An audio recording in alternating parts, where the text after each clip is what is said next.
Olá, Psi! É uma alegria te ter aqui no meu canal Papo de Consultório. Eu sou Eliane Oliveira, psicóloga clínica e especialista em terapia cognitivo-comportamental. E esse é um vídeo de continuidade da nossa série sobre transtornos de ansiedade. Esse é o quarto vídeo, onde nós vamos aprender um pouquinho mais sobre o quê? Sobre fobia específica. Então, se você tem interesse sobre esse tema, não perca a oportunidade de assistir esse vídeo.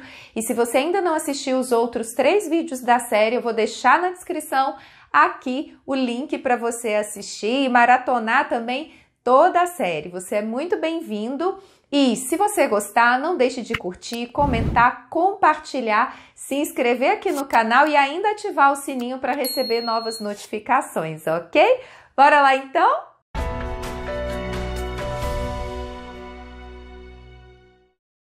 Bom, então, a fobia específica é um dos transtornos de ansiedade que aparece no DSM. É um transtorno de ansiedade marcado pelo quê? Pelo medo ou ansiedade desproporcional a objetos e situações, ou situações por assim dizer, ok? Nesse caso, o que seria essa ansiedade e esse medo desproporcional?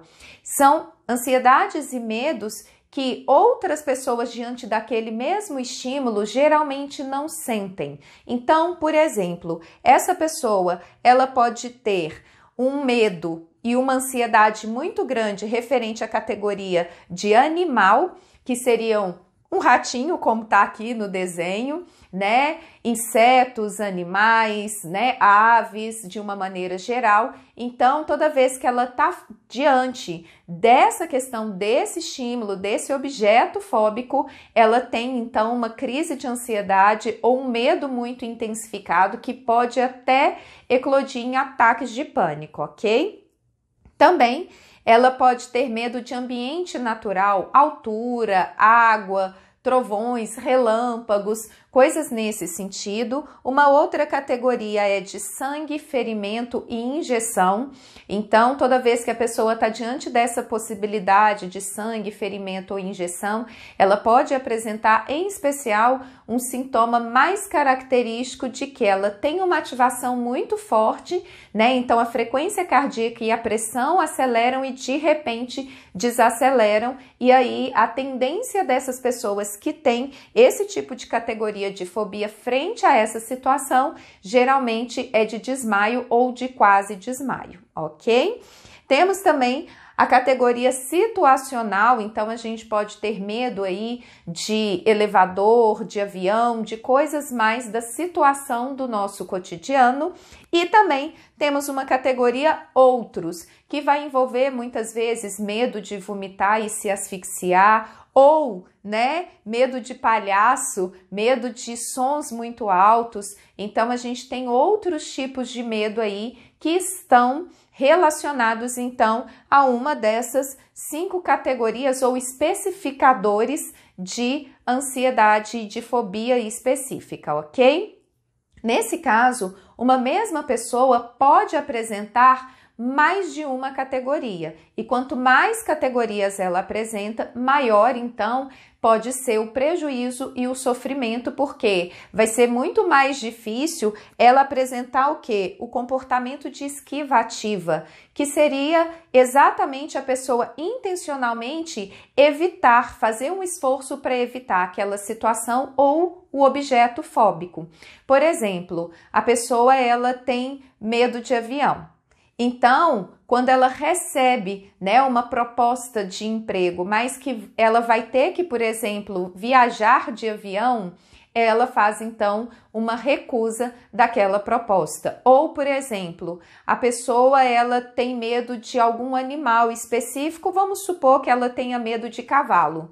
E aí ela muda, né, de área, muda de ambiente ou muda de cidade, aonde ela vai evitar então o contato com aquele animal que é o objeto temido por ela, ok? Então, quanto mais categorias tem, mais há um esforço deliberado da pessoa em fazer o quê? Essa esquiva ativa. E à medida que ela vai fazendo, dependendo da intensidade, isso vai causando prejuízos no funcionamento normal dela, né? E prejuízos muitas vezes até mesmo em ordem de saúde, principalmente, né, adultos mais velhos que têm problemas com queda, por exemplo, que caíram alguma vez ou que se engasgaram alguma vez, mas principalmente o de queda, eles podem apresentar a mobilidade reduzida, que é o medo de andar, né? Então eles têm medo de andar e a partir disso, talvez eles caírem e isso comprometer então, né, a qualidade de vida deles. Mas esse medo acaba comprometendo, porque como ele evita andar, né, isso causa um prejuízo tanto no funcionamento de autonomia dele quanto no funcionamento social também, o que vai agravando junto com outros quadros clínicos que muitas vezes devido à idade ele já apresenta, ok? Então a gente vai desde prejuízos mais leves, por assim dizer, até prejuízos mais elevados, como por exemplo, às vezes uma pessoa que tem medo de sangue, injeção e ferimento pode se recusar a ir ao médico mesmo tendo uma necessidade de saúde por conta disso. Então, muitas pessoas vão apresentar um comportamento persistente de esquiva, mesmo que isso possa causar algum tipo de prejuízo, né, no funcionamento social e até mesmo em questões mais básicas aí de saúde, ok? E, além disso, a gente pode ter uma variação, então, em intensidade e formas que esses sintomas manifestam. Mas sempre ou na maioria das vezes que a pessoa entra em contato com o objeto ou a situação fóbica, ela vai manifestar então um medo e ansiedade intensos, desproporcionais para a situação, que podem chegar até mesmo a ataques de pânico completos ou limitados, que é quando existem ataques que não correspondem a todos os sintomas de um ataque de pânico completo. Então a pessoa ela vai apresentando prejuízos aí, né, dessa ordem mais significativa, e é um transtorno que ele pode variar a intensidade a partir da proximidade também desse objeto. Quanto mais próximo o objeto ou a situação fóbica estiver de mim, né, se eu tenho fobia específica, maior tende a ser então o meu sofrimento. Então, quando eu estou diante de uma situação ou diante de um objeto fóbico, todas aquelas, né, conexões do medo, toda aquela descarga do medo, ela é disparada. E eu posso também ter uma ideia aí da previsão de entrar em contato com aquele objeto. Então, por exemplo, se eu tenho uma fobia específica de aranha, só de imaginar que eu posso ir para o interior, né, visitar um sítio e que há uma possibilidade de ter uma aranha ali, eu já faço, né, essa esquiva e essa evitação, e aí, né, eu dou alguma desculpa, eu falo alguma coisa nesse sentido e tento me esquivar, então, dessa situação. Então, a intensidade, ela pode variar e as formas também de manifestação podem variar. Muitas vezes a forma para crianças, né, ao invés delas relatarem esse medo e essa ansiedade mais intensas, que são mais reconhecidas, né, pelo adulto, a criança ela pode ter o comportamento, né, de ataque de raiva, de crise de choro, de se agarrar, de ficar imóvel, né, diante dessas situações. Então, pode haver uma variação e quando, então, a gente está fazendo um diagnóstico para a criança, esses sintomas, eles devem ser avaliados. E é um transtorno que ele pode o quê? Ocorrer em qualquer fase do desenvolvimento. Geralmente, ele vai ocorrer aí abaixo dos 10 anos de idade, entre 7 e 11 anos de idade, mais característico dos 10 anos de idade, mas pode se apresentar também na adolescência, pode se apresentar também na vida adulta, pode se apresentar também numa fase mais avançada de idade, na velhice, e geralmente está o quê? Associado a eventos traumáticos. ok? Nesse caso, seriam eventos que ocorreram diretamente com a pessoa, então ela vivenciou uma experiência direta, como por exemplo, ter ficado preso no elevador durante vários minutos ou durante horas e ninguém ouviu que ela estava presa porque tinha dado, né, um apagão geral, por exemplo, no prédio. E esse evento, a partir disso, fazer com que ela tema, então, esse tipo, né, de situação, de estar dentro do elevador. Pode ser também uma experiência que eu vi acontecer com uma outra pessoa, por exemplo, ver uma pessoa se afogar, né, ter essa experiência de assistir alguém se afogando e ali eu posso, então, apresentar, né, uma fobia de ambiente natural, que seria uma fobia relativa à água. Pode ser também associado à questão das mídias, né, de ampla divulgação midiática. Por exemplo, um acidente de avião, né, que teve vários mortos aí. Na maioria das vezes, né, existem uma catástrofe mesmo, um número de mortos muito grandes, e essa, né, divulgação da mídia, isso também fazer com que a pessoa, então, passe a temer, por exemplo, né, na categoria situacional, viajar de avião. Então eu posso ter várias formas, né, que essa fobia ela pode aparecer e ela pode então se manifestar, ok? Mas não necessariamente uma fobia específica está associada a um evento traumático. Nem todo evento traumático que eu vivencio vai se desdobrar numa fobia específica. E muitas pessoas relatam não ter, né, a consciência, a visão mesmo do que levou ela a desenvolver uma fobia específica, ok? Então pode ser que quando você estiver atendendo esse tipo de transtorno no seu consultório, a pessoa chegue e fale que ela não se lembra de nenhum tipo de experiência que justifica esse medo. De acordo com Robert Leahy, né, no livro dele Livre de Ansiedade, ele traz uma ideia que essas fobias que não estão associadas a algum tipo de situação específica vivenciada, a um evento traumático, elas podem ser explicadas a partir, então, de medos e ansiedades evolutivos, situações e objetos que evolutivamente foram passados de geração em geração por meio de uma carga genética e que me ensinam a temer. Então, por exemplo, eu posso nunca ter visto ninguém cair de um prédio ou posso nunca ter passado algum tipo de aperto com altura, mas mesmo assim ter muito medo de lugares altos, né? Posso nunca ter experimentado ou visto alguém se afogar ou ter algum problema nesse sentido, mas eu tenho muito medo de aproximar, né, de uma piscina ou de estar ali numa cachoeira ou de estar diante do mar.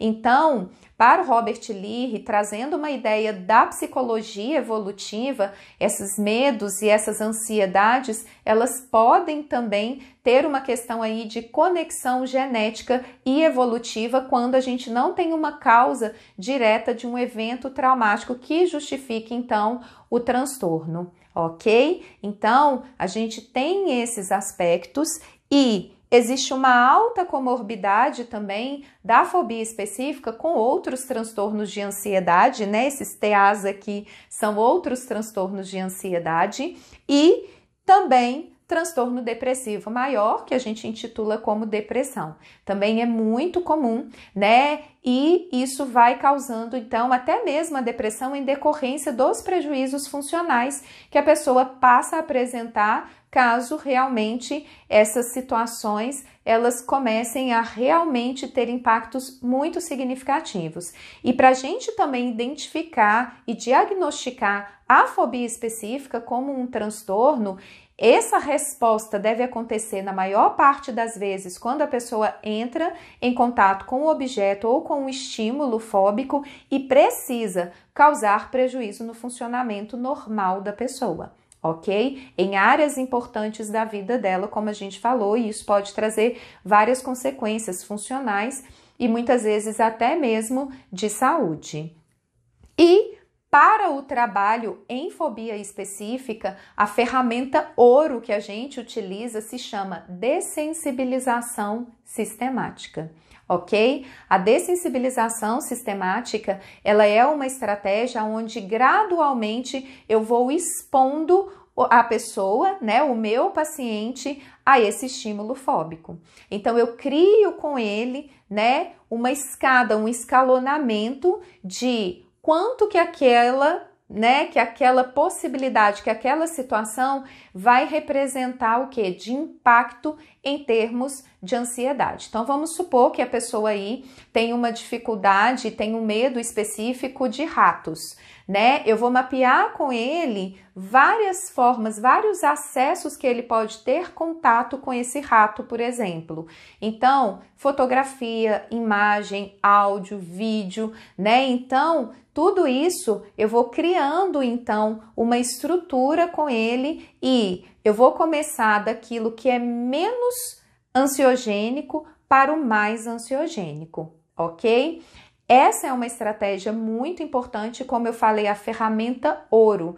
Muitas vezes a pessoa tem uma cognição preservada no sentido realmente de perceber que a ansiedade e o medo dela são excessivos, mas mesmo assim tem as mesmas respostas.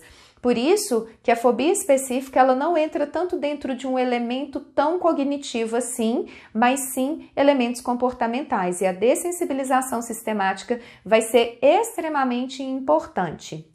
O que acontece com relação a essa ferramenta, né, e a trabalhar com fobia específica? É muito importante eu trazer isso que para se trabalhar com fobia específica, é extremamente necessário que você esteja preparado. Então, é extremamente necessário que você estude, que você tenha um acompanhamento em supervisão e que você possa fazer esse tipo de intervenção muito seguro e muito direcionado. Por quê? Porque como a gente vai expor o nosso paciente ao estímulo fóbico dele, isso precisa acontecer num ambiente seguro, de uma forma gradual, para que ele experimente o medo em um ambiente controlado, onde não haja consequências negativas para ele. Então, se você não tem experiência clínica, né, ou se você não tem ainda o conhecimento, não pegue o caso, né,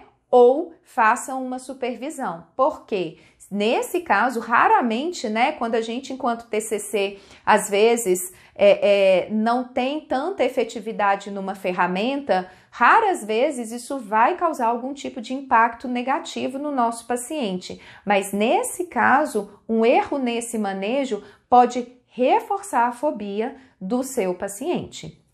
Então, é um alerta que fica da importância de investir, né? A gente precisa ter esse compromisso ético e essa consciência de fazer, nesse caso, uma intervenção, nesse caso especialmente, uma intervenção apenas a partir do momento que você estiver seguro e fazendo um acompanhamento direcionado nesse sentido, ok? Então, essa é a ideia, né, que eu quero apresentar, a ideia do que seria, então, a fobia específica, as características principais, a ideia de qual que é a ferramenta ouro do manejo, né? Essa ferramenta específica, eu tomei a liberdade de não ensiná-la, né, aqui na internet, porque realmente qualquer pessoa pode ter acesso a esse tipo de informação. Então, é uma ferramenta que eu vou, né, me restringir a não explicá-la aqui, né, de uma forma mais ampla na internet, justamente por compreender essa necessidade de preparação e de um acompanhamento, de uma supervisão, caso você não tenha experiência nesse tipo de manejo, ok? Devido à consequência que isso pode gerar na vida do paciente. Então, espero que esse vídeo tenha contribuído. Se ficou qualquer dúvida, não deixe de colocar aqui nos comentários. Também mande recadinhos, faça sugestão de novos temas e quero também te convidar a participar do quiz que eu estou deixando sobre os transtornos de ansiedade no meu Instagram. ok? Toda segunda-feira eu posto um quiz e depois, né, eu vou trazendo respostas mais pontuais para você e para todos os seguidores que querem aprender mais sobre o transtorno de ansiedade, ok? Então, desejo muito sucesso, um beijo e até o nosso próximo vídeo, onde nós vamos falar sobre fobia social ou transtorno de ansiedade social, ok? Tchauzinho!